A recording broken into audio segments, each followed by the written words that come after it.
the length of time it takes to get popular on YouTube. The amount of work that has to go into YouTube. And you'll like, I've done videos, I spend 4, 5, 6 hours editing, shooting all stuff, and there's like 15 views. You're like, okay, cool, thanks. It's a full-time job. Like, if you want to become a proper YouTuber, like, people think that they're doing it on the side, but they're not. Like, they're doing it all day long. All, like, you know, it's intense and it seems lovely, but there's a lot behind the scenes. But then once it clicks, it's worth it. Hey, I'm Jay Woodard. I am a creative director, photographer and videographer of the Ed32 agency based in the south of Ireland in Cork. Hi, I'm Judy Russell. I'm a video coach and founder of the Vid Academy. Hi, I'm Jen Bryan and I'm the co-founder and chief marketing officer of a digital marketing agency called Velocity Growth. Hi, I'm Sian Horn. I'm a business mentor and coach. I'm also the founder of the national network for women in business called The Club. And I also am the ambassador for Champion Green. 3, 2, 1. Welcome back to another episode of Unbranded. I think this is number 18, is it? 18, 19, one of them? Something. If you didn't get it, I just chance countdown. Sure. Many. This week we're talking all things YouTube, which I am a massive YouTube fan and YouTuber and all that kind of stuff. Jen, I know you use YouTube a lot as well. Judy, you too? I am a partner. Oh, look at you. I get a $5 a month from YouTube. Oh, so nice. there. Yeah, I'm on that partner scale as well. I just haven't gone over the money earning one yet. They changed it at one stage and it threw me back as well. Shan, YouTuber, you not really? Just for need. So like I learn loads from YouTube. I'm not a user. I do have a channel. I've never used it. I think there's 2 videos on it. However, it is in my plan strategy for 2024. So I'm really looking forward to this episode because I'm going to learn so much. Yeah, awesome.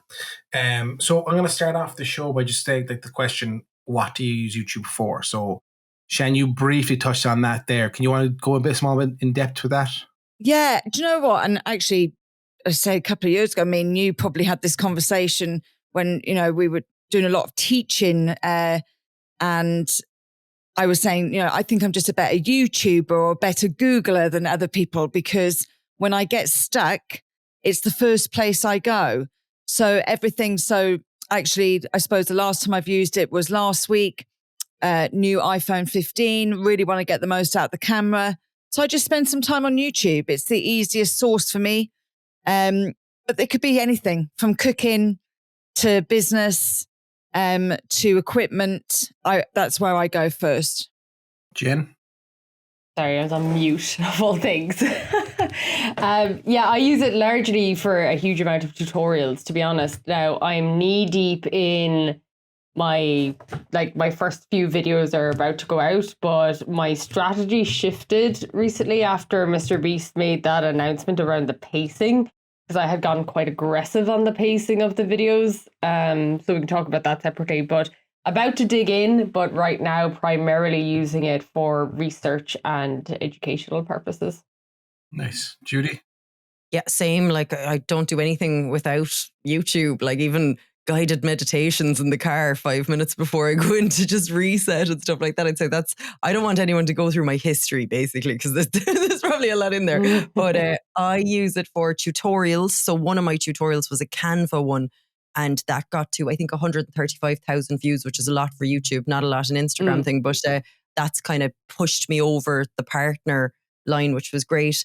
But I use it for client drafts as well. Like YouTube, if YouTube goes down, I'm in big trouble because all of my personal videos are up there, like my friend's child's birthday, but they're all unlisted. So I think a lot of people who don't use YouTube or have a YouTube account don't realize that you can upload a video, keep it as unlisted, so you can only actually view the video with the specific link, so the public can't access it. So, you know, while I have hard drives, I'd still be missing a lot of those videos if I lost my YouTube account and stuff. So it's probably something that, but I haven't lost it yet. It seems to be pretty safe. Yeah. What about you, Jay? YouTube for me is literally my go-to. Like I consume, I'd say about 3 to 4 hours of YouTube a day.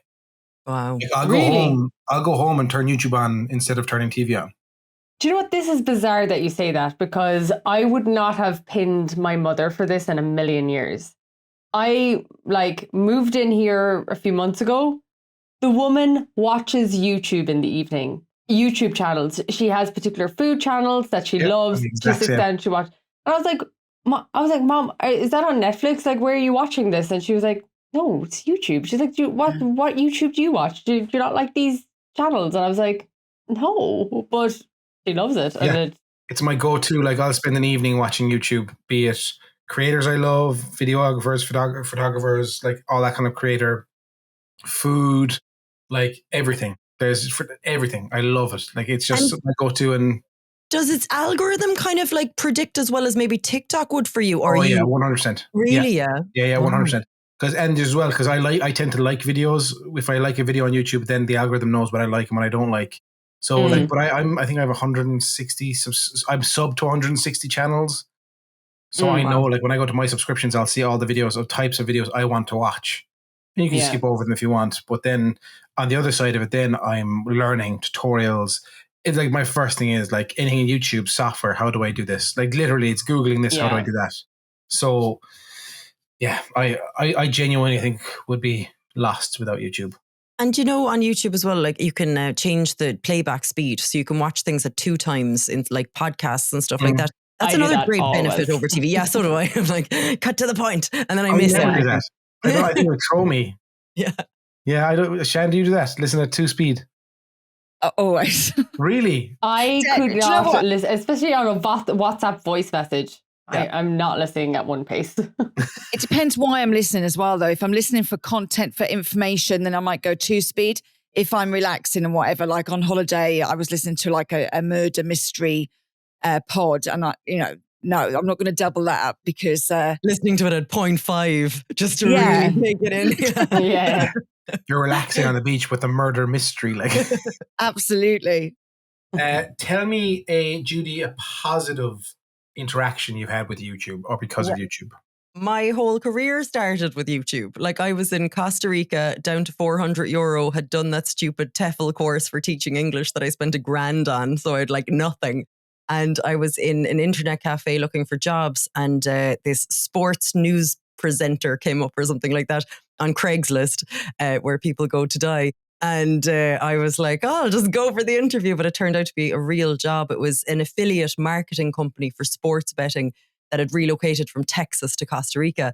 And I think they just had a lot of profit. So they were like, what do we do with the profit? Let's create a studio.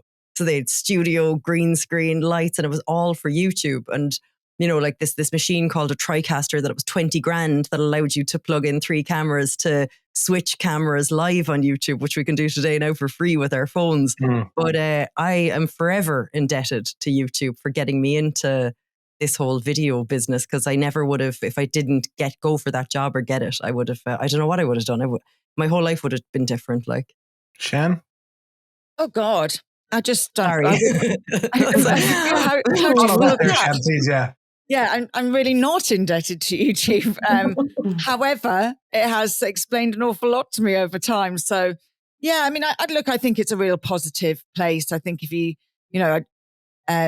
use it, as we all do, for content and for learning, you can't really get much better. It's a brilliant platform. However, when it comes to library, I do use Vimeo. Okay. Oh. Just when we were setting up our library on the club, Vimeo just seemed the cheaper and easier option. But I never use Vimeo for anything else. YouTube so you is all uploaded like workshops that you did for the club on Vimeo, is it? Absolutely, and then put them onto the website. It just was a slightly easier route and a cheaper route at the time. Was YouTube charging for that? We would have had to. Yes. Okay. I think the problem is actually the way it embeds on the site.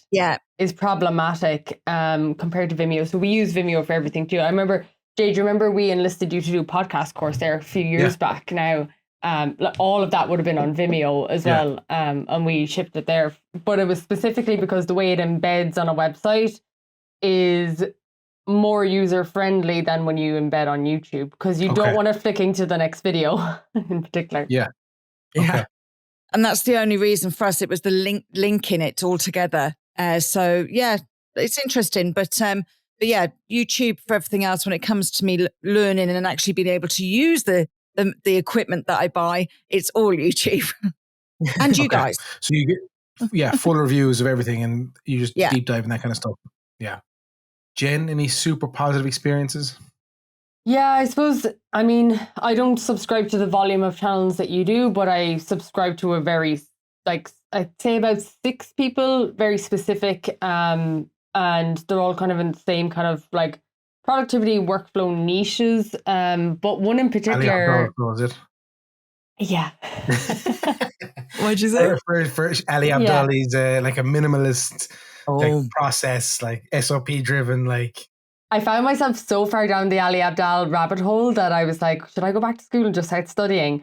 And then I was like, I was this close to buying the phone case, the laptop case. Anyway, he sucked me in for a while. Good though. But yeah, he's good. He's really good. And his new book is fantastic. It's just out and I read it there recently. And it's The Productivity for Happiness book that I actually mentioned in a few episodes back. Oh, yeah. Yeah. So he's fantastic. There's this other guy called Thomas Frank that I've gotten a huge amount of value from, where he does Notion templates, phenomenally detailed Notion templates that I have used across the business. There's actually, I could show like a little dummy version here just for the one that I'm using for YouTube as I roll it out. So this has nothing in it. It's just an empty one. But you can see here, you can come up with your content ideas, do your SEO research. You can validate your ideas, project management through it, and go through your sponsors and all, like, and this is all all of the free from him, checklists was and it? everything else. I think I paid for the Creator Companion, but he has a suite of free ones as well. Okay. So you can like go through all of these project flows. But I get a huge amount of resources like this by watching YouTube videos and then actually getting the assets from it as well. Like, I found that huge amount of SOPs, especially like if someone has a step-by-step guide, I'll pull that transcript into ChatGPT or something and turn it into a standard operating procedure as well. So I get a lot of value for business processes from YouTube, as well as just learning for myself as well. Okay. My story is very like Judy's in the way that I was humming and hawing of what to do with Huckleberry Donuts at the time. I was like, oh, what will I do? And I was kind of learning and marketing. Like, I was getting more and more into marketing, all that kind of stuff with 96 when I was marketing 96 FM, and I discovered Gary Vaynerchuk, and people humming home, which is fine. I understand that. He's chalk and cheese really for some people. And I was genuinely sitting there one night with Jules, my wife, and I was like, I don't know if I'll do it, babe. You know, like, it's a big gamble. Like, I have a steady job. Like, what are we doing? Let's just kind of chill. And then I just put on one of his vlogs that night. Jules went to bed and I put a vlog on. And like the wording he said was like 6 months. That's all. Like, stop going out with your buddies for 6 months. Invest in your time, invest in something you want to do. Stop working for someone else and just give it a chance. What happens? Worst comes to worst, you're a year older. And I just went, fuck. Yeah, let's go. So it just clicked at me, and I was like, so for me, that's the kind of thing. YouTube has just always been a source of positivity, motivation, inspiration. Like, to this day, like last night, I was watching a video at 12 o'clock last night about Danny Gervitz, one of my favorite creators on YouTube. It's just about, he's just done about how he builds his story. And like, it was a 12-minute, 15-minute YouTube video. But the content is just phenomenal. It looks incredible. Like, do you know what I mean? It's just like the quality of content you're getting on there is just unbelievable. But now I'm going to jump to the negative side. Shan, what fucks you off about YouTube? It's never ending. To be honest, that's the only thing. Like, there's just no stopping it. Yeah, some of the programs, the cartoons, and that's not for me. But yeah, to be honest, not a lot. You can go down that whole rabbit hole thing though, and you could be there forever. So yeah, but really doesn't really fuck me off because you can just say no. Yeah. Well, I said that in my stories the last time we talked about it, the death scrolling. Yeah. Fucking lads, I got sucked into TikTok. Like, it just happens every once in a while. And I find it when I'm at my tiredest is when it gets me. When I'm wrecked and I go on TikTok, I'm on TikTok for 3 hours without knowing. And I call it death scrolling. A few people said, geez, that's a good call. Because like, I'm literally just dying there watching. Because I'm watching movie clips that I'll never watch. I'll never watch this movie. Like, Chicago PD TV show. I'm like, oh my God, there's a bullet in this guy. Why is like, and it's just like trash. It's utter trash. But yeah, I understand what you mean, Shan. Judy, what fucks you off about YouTube? Do you know, I think it's the greatest invention of our time. But I would say that like what fucks me off is that people aren't using YouTube Shorts enough. Like they're creating the TikTok for Instagram, or they're creating the videos, they're creating the videos for Instagram and TikTok. And then, you know, they're going to the trouble of making the video. They already have the captions written and they've everything ready to go. Like it's one extra step to press upload to YouTube. Now it's a little bit different where you don't have the description. The amount of characters in the description, you only have like 120 characters. So it's basically just the title of your video. But like I've uploaded the same video to 3 channels, and sometimes one will just completely explode on YouTube Shorts versus doing nothing on Instagram and TikTok. So I really would encourage people to cross post across the 3 vertical video kind of platforms if they can. Can I ask Judy then, would you say that you're safely like, so I would put something just a tiny little bit different on my TikTok. For YouTube, because I don't use it myself in my business, what's the best kind of content that people should be putting up? Or is it literally just reuse what you're already doing? I think until you kind of figure out what's sticking, to just put it up as is kind of thing. But what I think YouTube, for me anyway, and like it, I just find it a broader market. Most of my people on YouTube are American or Indian, whereas on Instagram they're Cork. But like, you know, I just feel like it's kind of like, I badly describe this and I need to come up with a new analogy, but one of those like pokey machines, those slot machines, you know, and like you don't know which one of the kind of platforms is going to take it, but sometimes, and then it just feels like there's more bang for your buck out of the video production kind of thing. It's like now they're up in all 3. We'll see what happens. Yeah, it was interesting. I put a Western I shot up last year. Like the film's like 10 years old, but I put it up on YouTube. I forgot to put it up. And I just saw like it started ticking over. I was like, what is going on here? And comments and subscribers. And like, it's up to like 80,000 views now. Like people comment. It just, I didn't expect it. I just put it out there just to have it up there. As like, I'm a filmmaker, here's this stuff. And again, like that, it just took off. A lot of people can't wait to see your next stuff. I've subscribed. I followed your Instagram. It's awesome like that. Do you know what I mean? Yeah. But I think people aren't using Shorts properly. Like Shorts is Instagram during the pandemic. It's all those stupid gimmicks and the stupid sounds. You're seeing that at the moment. I'm like, what is it? Like, it's like 12-year-olds are doing it again. I thought that was pissing me off. And as well, I know it's something small, but like, it's not small, it's huge, but the length of time it takes to get popular on YouTube, the amount of work that has to go into YouTube. And you're like, I've done videos. I spend 4, 5, 6 hours editing, shooting all stuff. And there's like 15 views. You're like, okay, cool, thanks. It's a full-time job. Like if you want to become a proper YouTuber, like people think that they're doing it on the side, but they're not. Like they're doing it all day long. All like, you know, it's intense and it seems lovely, but there's a lot behind the scenes. But then once it clicks, it's worth it, and you've seen the work you've put in. And you know, Jen, what are your thoughts? Yeah, I mean, when I wanted to start growing on Instagram, I just started the next day, whereas I am months into planning YouTube with a backlog and tweaks. And I suppose I'm a little bit more conscious of YouTube because you can fuck around and get things wrong quicker on Instagram. You can fall and learn quicker, I think. And there's part of me just wants to get it right from the get-go a little bit. I know it'll take like at least 100 videos to get anywhere on there as well, but there's something about it where I want, like, okay, when I get to 100 videos, if people start going retrospectively backwards, that there is an element of quality there. I know there's like the whole thing of just get started and go, but I think I'm also just a little bit past that, and I just wanted to polish some sort of editing skills for the longer form. I'm actually struggling a bit with longer form because I'm so used to being like, is that under 15 seconds? No, let's try scrape another sentence out here. So that's, but yeah, even slowing down, just pacing it, and then getting the retention right on it is where I'm struggling in the editing at the moment. So that's fucking me off a little bit.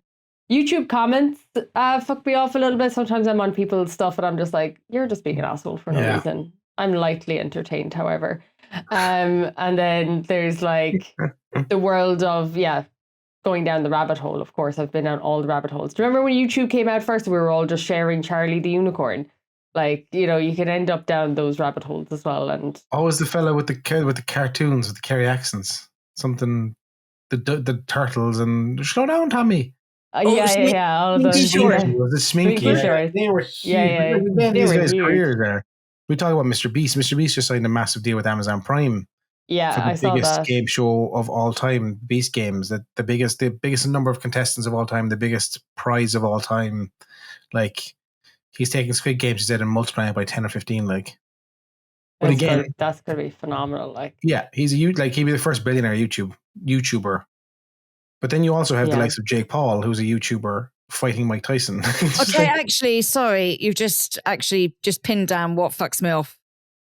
Jake Paul. what? Oh YouTuber. my God. Like, it concerns me that they have a platform, him and his mates, they actually drive me mental. I didn't with their catch time. who you're talking about. That's Who? Logan Paul. Oh, That's the Logan Was brother. that Paul. Logan Paul? That's the Okay, well, brother. they all drive me a bit bizarre, to So be that's honest. what fucks you off, so is it?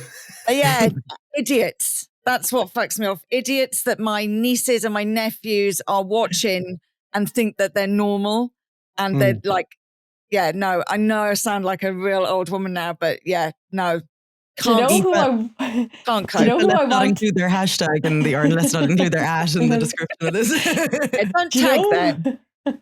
Do you know who I want to hate but really love? Is the guy who carries around the duck. What's his name?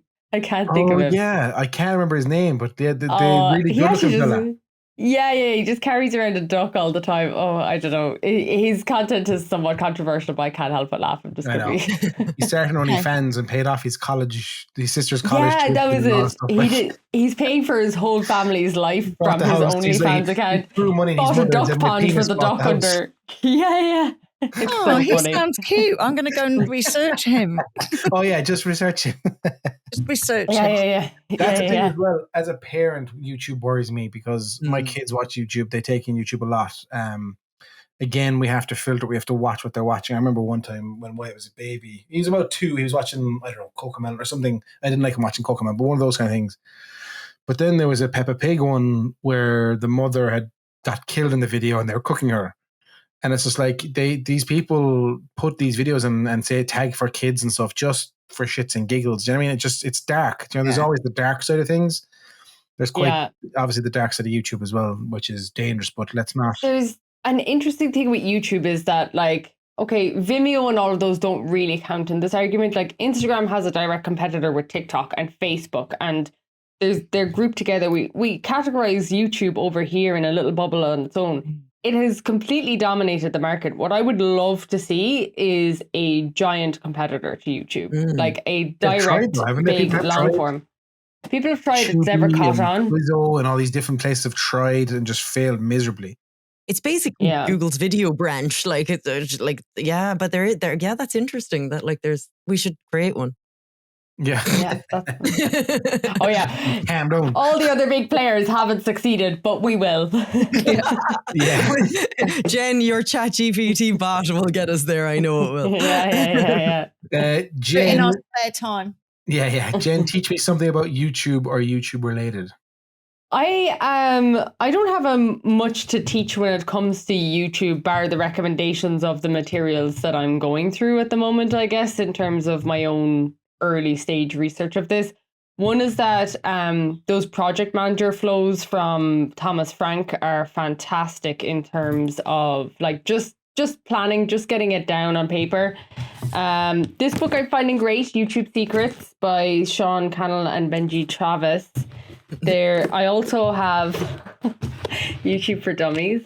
I found the YouTube Secret one quite simple. As in, like, I knew a lot of it already from just doing research or watching some of his videos. It was very obvious or very... There's this other one called the YouTube Formula, and I think actually, Judy, you popped that in the chat as well earlier. Yeah, I just have lost the cover on the outside. I didn't even realize you could undress it. You could undress it, yeah. It's just a little red book. It makes you look like you're reading Dickens or something, you know, really smart. I really like this one because it actually really breaks down the algorithm, and like it's almost like an academic book. Like, it has the thumbnails, like the structure, the format, the data points that you're looking for each of those. There's a ton of AI tools out there as well at the moment that I'm really enjoying. I can't remember the name of the one I'm going to talk about off the top of my head, but there is a... No.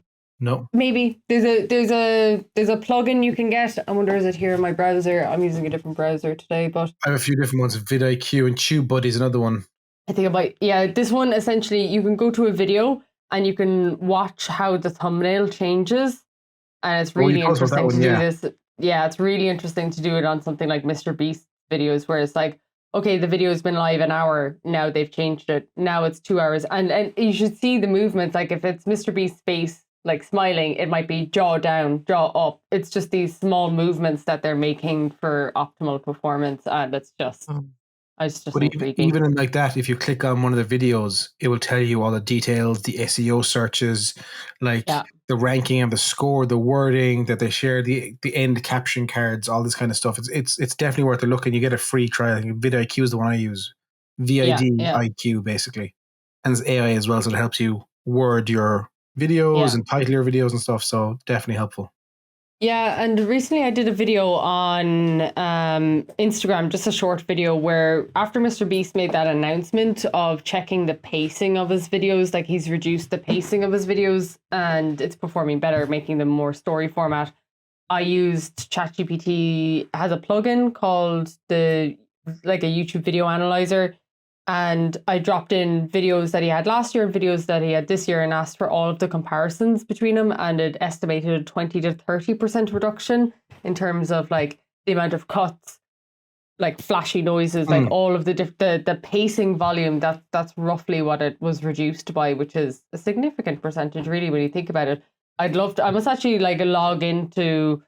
log all of his videos and figure out what was the tapering. Like, I wonder when he figured that out and how far behind we are, because when he makes these announcements, obviously he figured this out 6 months ago. This wasn't just something that came to him last week. You know what I mean? For those who don't know, like Mr. Beast is the reason you're watching TikTok and those flashing words are flying at you and the quick cuts and the things flying out. He's the reason that happened. Like his YouTube videos were hyper attention grabbing. And people just applied it to TikTok in short form. And then all of a sudden, a few weeks back, he's pivoted and he said, this isn't working anymore. This is what's working for us. And then you're seeing longer content getting more attention. And it's crazy that one person like that has so much power. Is he the most famous YouTuber in the world? He probably is. Probably is, yeah. I know Shan's go, but you've heard of him though, Shan. Do you know what I mean? Like, I'd never heard of him. Until you mentioned him a couple of weeks ago. But also with the pacing, though, it's not necessarily going longer, isn't it? It's slowing down what your content you're driving. Yeah, exactly. Rather than it's short, sharp. Stop now. Do this. Blah blah blah. And it's just talking to camera. And surely, though, I don't know if that's smart, because surely that makes sense, because if you're seeing the same thing all the time and everybody has obviously copied his format, of course, sooner or later, that's going to stop resonating with people because they just see it all the time. Exactly. So here's the other side of it now, is that if everyone starts slowing down and you hold on to your fast pace, do you actually hold the attention then as well? So it's like, you got to just keep it. Everyone has to experiment for themselves. I mean, you can't just take Mr. Beast's word for it and run. But for longer form, I think there's probably more merit to what he's saying than short form, at least right now. Yeah. Shane, do you have anything YouTube related that you could teach someone, that you kind of have a style or a search way you go about it? Or well, I didn't know you could buy a book about YouTube, because I would just I picked up this book and it just says, go to YouTube. Because surely those people that have written those books just have YouTube channels. So that would be what I would do, is I wouldn't bother me ass reading the book. I'd just go to YouTube. But yeah, no, not really. I'm not there yet. I can't wait to do this, the same topic in maybe 6 months' time and see where we're all at. Yeah, it'd be cool. Judy? I think that there's two things, but they're both within YouTube Studio. So a lot of people don't realize when they log into their YouTube account in the back end, then you can just click on your title in the top right, or your icon, and then it can bring you to YouTube Studio.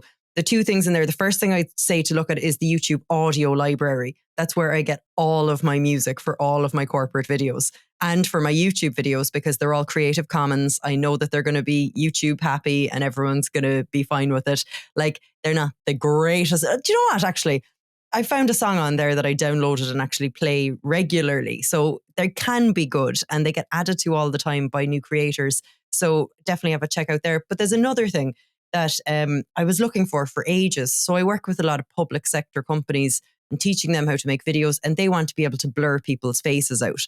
And Jay, as you know, blurring people's faces out can be quite tricky without something like a Premiere Pro or advanced software and keyframing and all this kind of shit.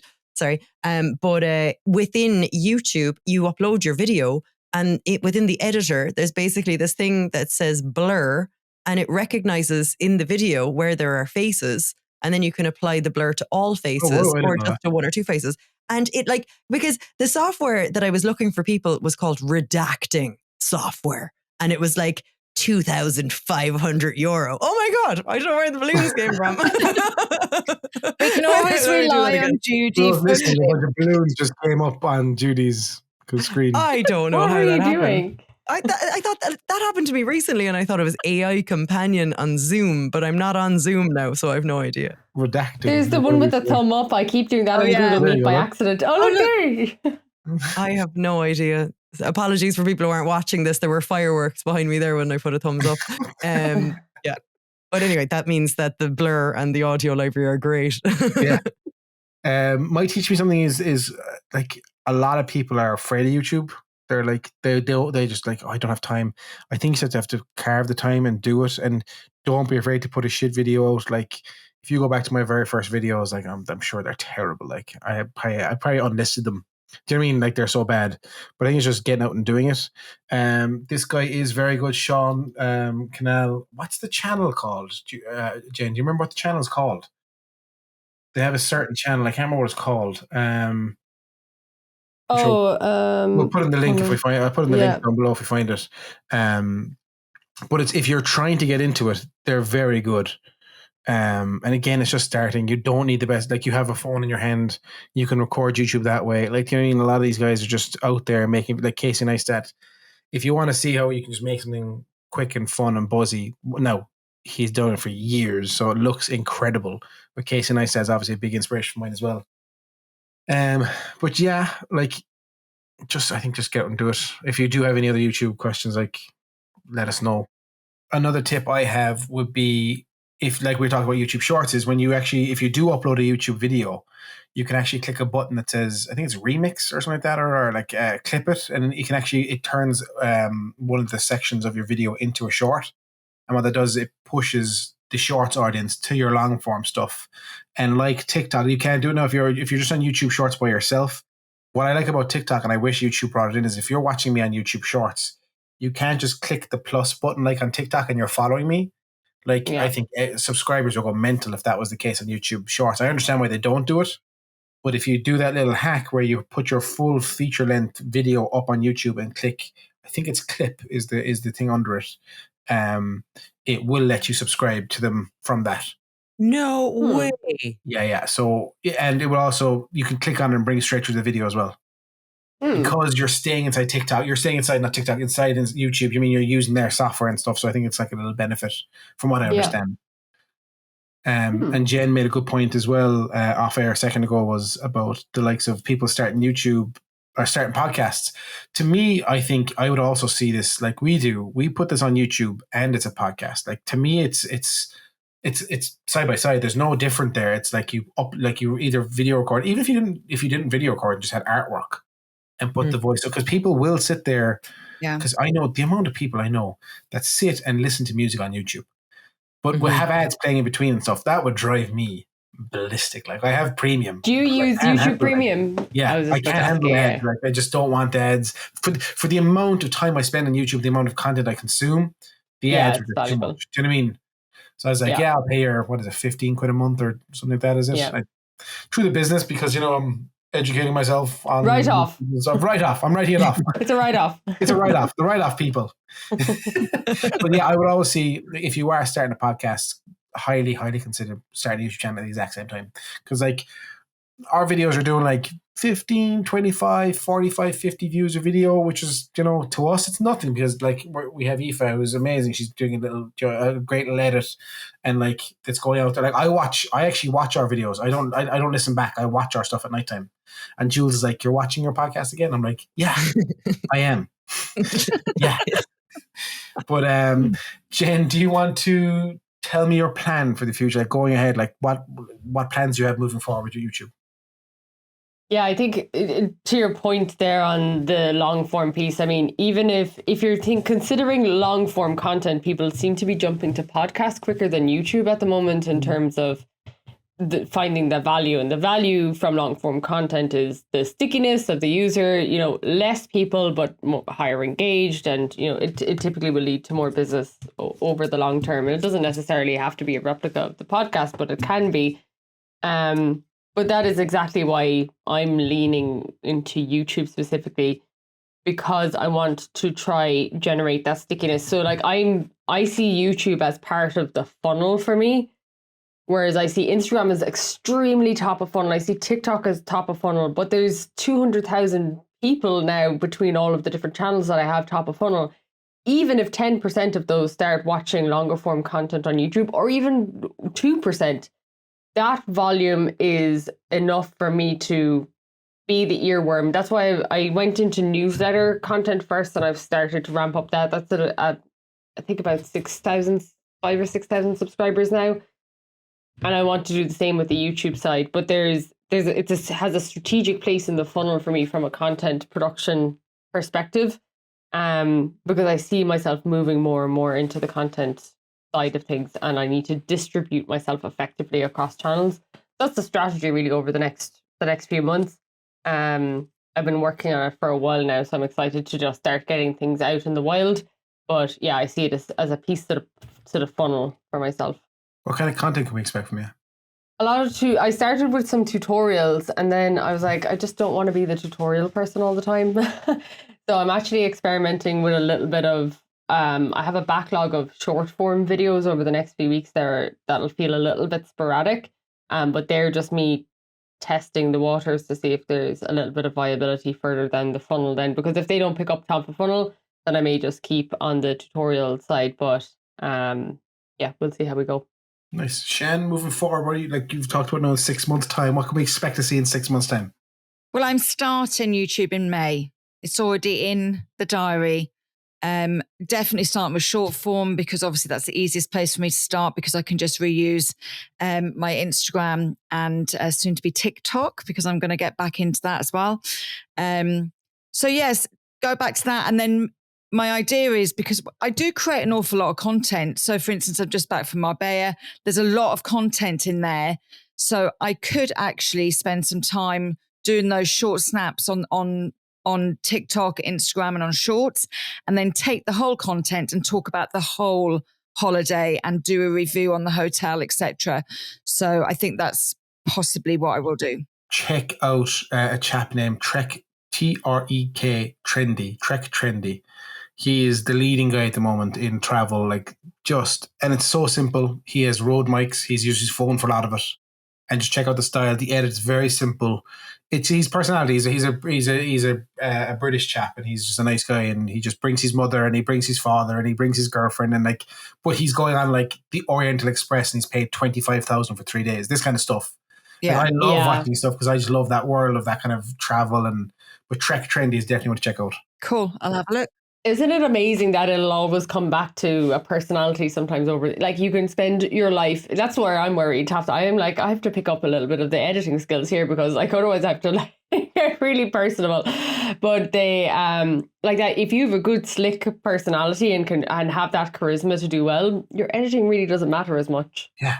Isn't it amazing though? I was watching something the other day, and it was like, hi, I'm really excited about this, blah, blah, blah, blah, blah. And I was just looking at the video going, please tell your face. Please tell your face. Because they were concentrating so hard on what they had to say. They'd forgotten that they just said they were happy, but their face was so miserable. Yeah, look, I think that's the personality, isn't it? It's got to come through. There's do you know the way sometimes they do those Instagram audits? This one came through a few weeks ago, or it must have been a couple of months ago now, but I showed it to someone and I was like, what do you think this person does?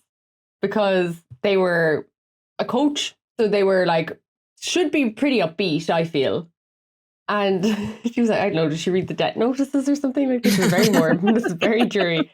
because it was just like, it was like being in a lecture, and it was dark, and it was like, just the vibe was so off. I don't know if I want to be coached at all anymore, kind of, you know? Driving, that would put you to sleep. Like, do you know what I mean? Yeah, so exactly. He has a thing where, like, it's called a trendy bingo, where he's doing something, and like, if he goes to get a can of Diet Coke, in other videos, it's been hit where, oh, trendy bingo, there's my Diet Coke, and comments are like, Diet Coke bingo. Like, it's just the silly stuff, but he has a community that are engaged in every post.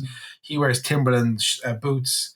So if you see a video of the Timberland boots, you're like, oh, Timberland. I don't do it personally. It's not for me, but he's just built a huge community like off that load. And again, there's this whole thing of this whole worry of, will Instagram be there tomorrow? Like, TikTok might get banned in the States.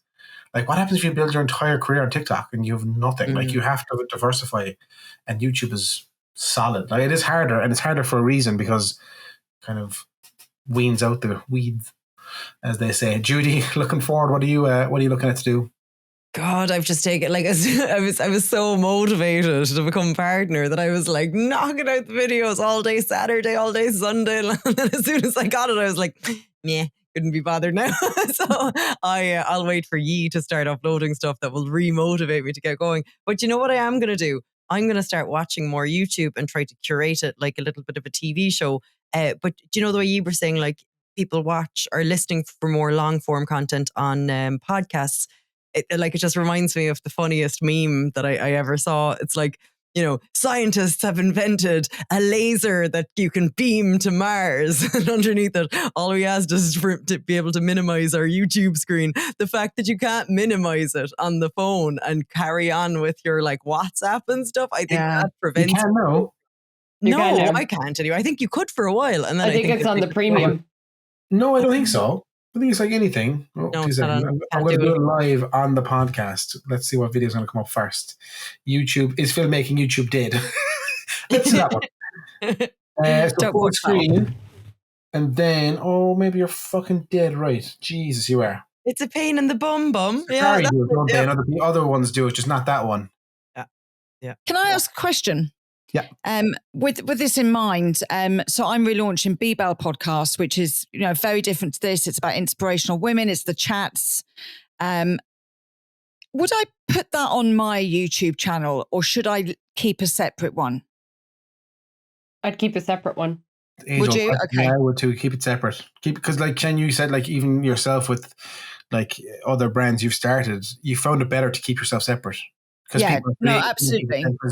Like, you can step back from B-Bell next year and have another presenter come in and like this kind of stuff and have it running if you wanted to, like, you know? Yes. That's what I would say. Yeah. Perfect. Thank you. There you go. Now. I'm ready to go. Yeah. Me personally moving ahead is just, I have to take my finger out. I said this at the start of it. Now, I did do 2 or 3 YouTube videos, I think, since we met last or talked last. Kind of a brand deals and other ones, but I have more stuff coming. I said to you, Jen, I want to be a full-time YouTuber. Like, that's my goal. And obviously I'm not doing that at all. So I need to knock it. It's tough with family and with work. But then again, these are just fucking excuses. I'm up watching YouTube. I need to publish too. Yeah. Maybe we should make some sort of like accountability something here where like, we're publishing every Friday or whatever the case might be, and I'll pop you a text. Have you published? Done. I love it. Pop me a text. Yeah. 100%. Perfect. Because I was up last night at 12 o'clock watching YouTube. Why isn't I fucking editing YouTube? Do you know what I mean? And if you haven't, I'm going to tell on you to Judy and Shan. Oh, shit. Well, I'm in as well. Because this will make me do the longer form. Yeah, I'm in. But Judy? We'll text you a message, Shan, will we? Judy's like, I was like, I'll wait. I was actually going to say, I'll wait for Shan to start in May. And she's like, I'm into it. I'm like, all right, go on. Grand. No, it's a good idea. Not this Friday, too short notice. We'll aim for next Friday. I'll do this Friday. Love it. Okay. Yeah, perfect. That sounds incredible, because like I think that's what a lot of time is like. You need accountability, don't you? 100%. Big time. Done. So guys, thank you so much for watching and listening to this week's episode. Leave a like, subscribe, review. It helps. Share us. Special shout out to DC Callahan. Give us a big shout out and a big reference to one of the coaching episodes we did. Thank you, DC. How are my co-hosts today? Yeah, I love it. But no, you're dead right. Like that was like you were the professional in that scenario in that episode. No, but it just made me laugh. Yeah, it is. Because like a lot of the time, who says it? I think it's my mom. I'm not talking about the podcast. She goes, "Is that you and the three girls? Is it?" Like, yeah, mom. It's just like that mentality. But thank you so much for listening. We appreciate it. And yeah, big news coming soon.